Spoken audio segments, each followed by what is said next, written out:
আজকে আমরা একটু ব্যতিক্রমধর্মী জিনিস দেখাই। আমার সংগ্রহে থাকা কিছু স্পেসিমেন নোটের কালেকশন দেখাবো। তো আগে একটু দেখাই, পরে আমি এটার বিস্তারিত বলবো। এটা হচ্ছে একটা 50 টাকার নোট। এখানে একটু যদি দেখাই, এখানে আমার নাম্বারগুলো 00। এটা হচ্ছে আমার 100 টাকার নোট, এখানেও নাম্বার 00। এটা হচ্ছে 200 টাকার নোট, এখানেও নাম্বার 00। আবার এটা হচ্ছে 500 টাকার নোট, এখানেও নাম্বার 0।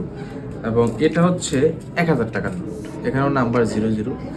এইগুলাকে বলা হয় স্পেসিমেন নোট। এই নোটগুলো মূলত বাজারে ছাড়ে বাংলাদেশ ব্যাংক, কিন্তু এটা বিনিময়যোগ্য নয়, এটা দিয়ে কোনো কিছু কেনাকাটা করা যায় না।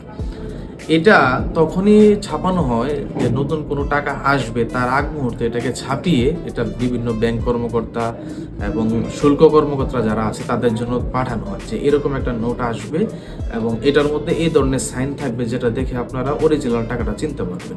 তো এই স্পেসিমেন নোটগুলো ওনাদের কাছে যায়। অথবা যখন বিদেশে টাকা লেনদেন করা হয়, বিদেশে প্রথমে এই নোটগুলো পাঠায় যে এটা আমাদের অরিজিনাল নোট হয়ে যাবে আপনাদের কাছে।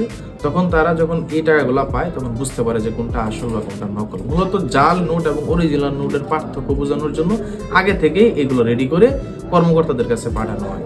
তো আমার সংগ্রহে থাকা এই নোটগুলা এবং গভর্নর দুইটা, এখানে ফজলে কবিরের এই গভর্নর এবং আহসান হাবিবের গভর্নর হিসেবে যারা আছে তাদের বর্তমান নোটগুলো আছে।